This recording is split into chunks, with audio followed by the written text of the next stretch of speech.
Hello বন্ধুরা, তোমরা কেমন আছো? আশা করি সবাই ভালো আছো। আমিও দয়ালের কৃপায় ভালো আছি। আমার দূরের বন্ধু, কাছের বন্ধু সবাইকে জানাই অনেক অনেক ভালোবাসা। সবাই ভালো থাকো, ঠাকুরের কাছে এই কামনা করি। চলো রান্নায় যাই। বন্ধুরা, আমি এখানে কালো সর্ষে, সাদা সর্ষে, কাঁচা লঙ্কা আর নারিকেল কুড়া নিয়ে নিয়েছি। এগুলি বেটে তারপর তোমাদের কাছে আবার ফিরে আসছি। বন্ধুরা, আমি সর্ষে, নারিকেল, কাঁচা লঙ্কা একসঙ্গে বেটে নিয়েছি। আর এখানে কিছু বড় সাইজের পুঁই পাতা নিয়ে নিয়েছি, ধুয়ে পরিষ্কার করে নিয়েছি। এখন আমি একটা ব্যাটার তৈরি করে নেব। তার জন্য পরিমাণ মতো চালের গুঁড়ি দিয়ে দিচ্ছি,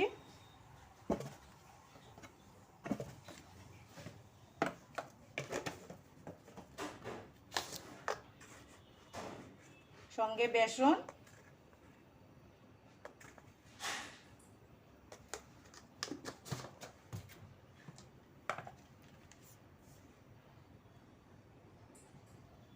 লবণ,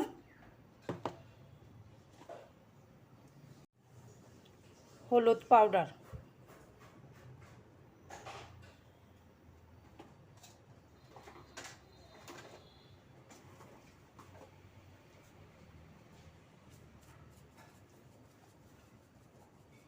আর লাল লঙ্কার গুঁড়ো সামান্য পরিমাণে দিয়ে দিলাম।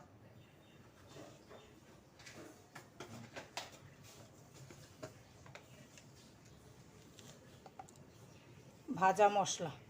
এখন আমি পরিমাণ মতো জল দিয়ে ভালোভাবে গুলে নেব।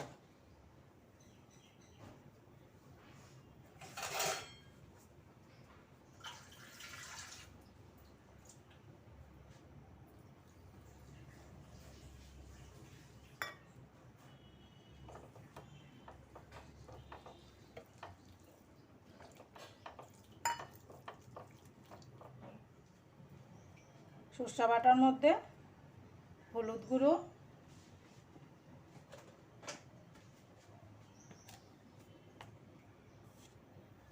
আর পরিমাণ মতো লবণ দিয়ে দিলাম, দিয়ে ভালোভাবে মিশিয়ে নেব।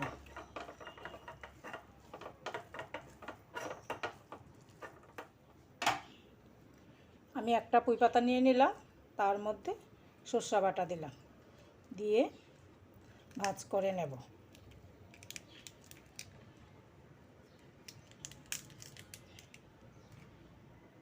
এইভাবে আমি সবগুলি তৈরি করে নেব। বন্ধুরা, সবগুলি আমার তৈরি করা হয়ে গেছে। এখন আমি একটা ফ্রাই প্যান বসিয়ে দিয়েছি, তার মধ্যে পরিমাণ মতো তেল দিয়ে দেব। এখন আমি ব্যাটারে ডুবিয়ে ভেজে নেব।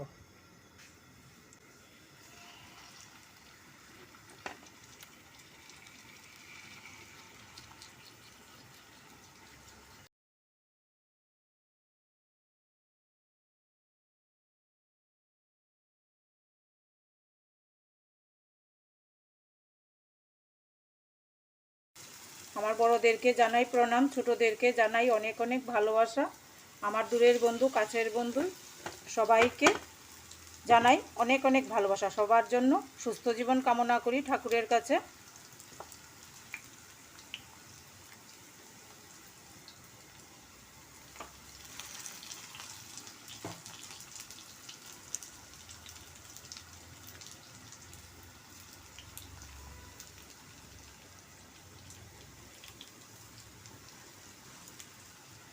সবগুলি বড়া দিয়ে দিয়েছি।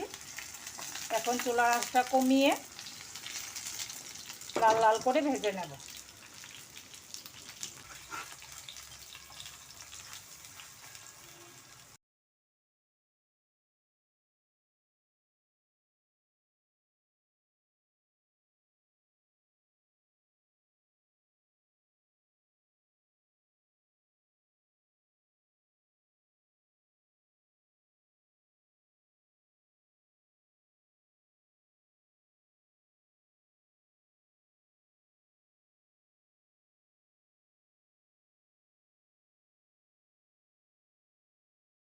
বন্ধুরা, আমার ভাজাগুলি তৈরি হয়ে গেছে।